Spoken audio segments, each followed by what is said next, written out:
A melhor coisa que pode acontecer para o país esse ano é o conjunto de ministros do Supremo Tribunal Federal convencerem José Antônio Dias Toffoli a se aposentar precocemente, ainda no primeiro semestre.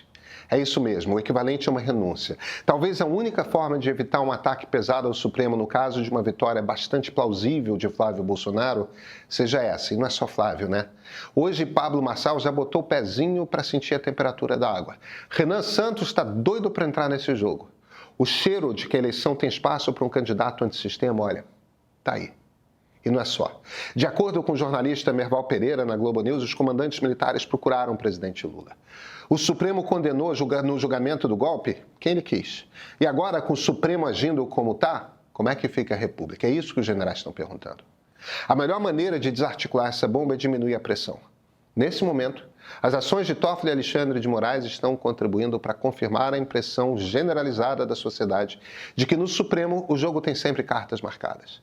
Com exceção de um pedacinho da esquerda nas redes sociais, todo mundo está entendendo muito bem a relação dos ministros com o Banco Master. A sociedade merece uma satisfação.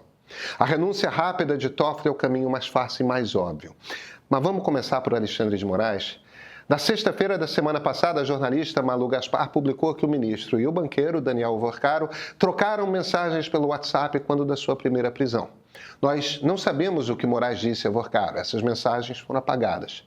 Sabemos que um dos pedidos do banqueiro ao ministro era: conseguiu bloquear? Bloquear o quê? Fica para a imaginação. O fato de ter sido no dia da sua prisão pega mal. O Supremo publicou uma nota num português para lá de hermético em nome de Moraes. Sempre que alguém escreve muito complicado, o objetivo é confundir. A nota parece negar que a conversa aconteceu, mas o texto não nega em momento algum que a conversa ocorreu. Nem poderia. O objetivo é tirar o foco de Alexandre, mas todos os ministros sabem que mentir em nome do Supremo, isso eles não podem fazer de jeito nenhum. Então, o que eles dizem é outra coisa. Essas mensagens no banco de dados que a Polícia Federal mandou para a CPI não estão numa pasta com o nome de Alexandre. Portanto, não dá para afirmar que foram mensagens trocadas pelos dois. Problema número 1, a fonte de Malu Gaspar não é a CPI. O que a CPI recebeu foi um pacote de dados extraídos da nuvem, do iCloud, da Apple, que é onde são armazenados os backups feitos de iPhones. A fonte de Malu vem da própria Polícia Federal. Os dados na mão dela não são do backup, são do próprio WhatsApp de Vorcaro, para um telefone que um terço dos jornalistas em Brasília conhecem. O celular que era de Alexandre. A nota do Supremo está sendo interpretada por muita gente como uma negativa. Não é, é um despiste. Na sequência, oficialmente, a Polícia Federal afirmou que não vê razão para focar a investigação nas relações entre Vorcaro e Alexandre. Muita gente está interpretando isso como algo do tipo: não tem sinal de problema nessa relação. Não é isso que a polícia está falando. A mesmíssima polícia está vazando essas informações para a imprensa. Mas um confronto direto com o Supremo é profundamente delicado, claro. O vazamento para a imprensa, goste-se ou não da tática, é uma ferramenta que a PF está utilizando para navegar esse oceano difícil. Vazar para a imprensa quando o corporativismo das instituições de Estado tenta impedir que certas coisas sejam tornadas públicas é um método tradicionalíssimo das democracias, de todas as democracias. Para não bater de frente com o Supremo, a PF investiga e vaza o que descobre. Tem uma máquina de desinformação vinda da esquerda para confundir, para atrapalhar, para desnortear. No caso do DCM, do Diário do Centro do Mundo, descobrimos pelos vazamentos o veículo era pago para fazer isso em nome do Banco Master. Nós não sabemos quantos outros sites da esquerda estão na folha de pagamento de Vorcaro. Eu, se eu fosse consumidor desse site, estaria com 2 pés atrás. Agora, é importante reafirmar que existem exceções muito honrosas vindas do jornalismo de esquerda. É o caso do ICL e do Foro de Teresina, que estão mostrando para o seu público os fatos exatamente como eles são. Jornalismo de verdade, sabe? Apesar da revolta de um pedaço do público militante, isso é tão importante. Isso não quer dizer, gente, que todo mundo na esquerda, negando a relação de 2 ministros do Supremo com o Master, esteja agindo de má fé, não. Existem 2 outros grupos. Um ingênuo simplesmente entra em negação quando há qualquer crítica a quem eles entendem que está do seu lado. O outro grupo não tem nada de ingênuo. É a turma pragmática e que faz análise mais profissional. Eles fazem conta e suas conclusões são 2. A primeira: a maioria dos políticos envolvidos com o escândalo do Master são de direita. O foco devia estar neles. Pensamento tático, super justo. O problema é que política envolvida em corrupção a gente vê todo ano. 2 ministros do Supremo agindo para proteger o responsável pelo maior escândalo financeiro jamais visto no Brasil é outra coisa. A novidade ganha, chama mais atenção. Esses analistas e políticos de esquerda não estão conseguindo desviar o foco por causa disso. É um trabalho hercúleo, acho que impossível. Mas o que pega mais é a segunda conclusão desse grupo. É a convicção de que existe um ataque bolsonarista ao Supremo e o escândalo Master ajuda demais o bolsonarismo nisso. Pode assim fortalecer um ataque à democracia brasileira num possível governo Flávio. O argumento é muito relevante, só que esse barco já zarpou.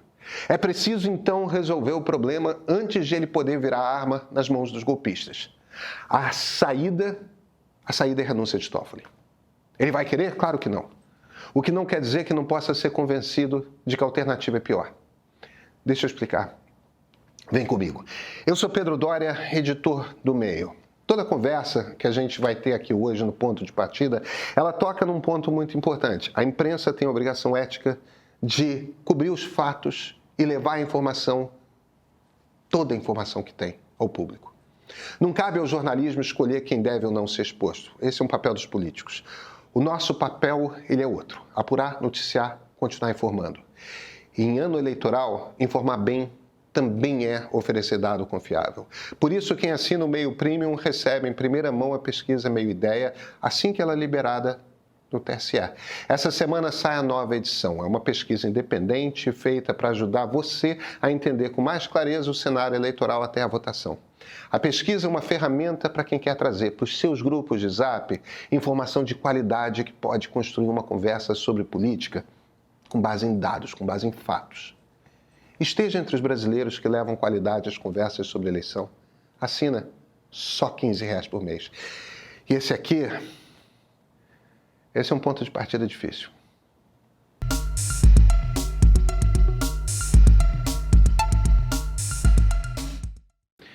Primeiro, por que Toffoli e não Alexandre?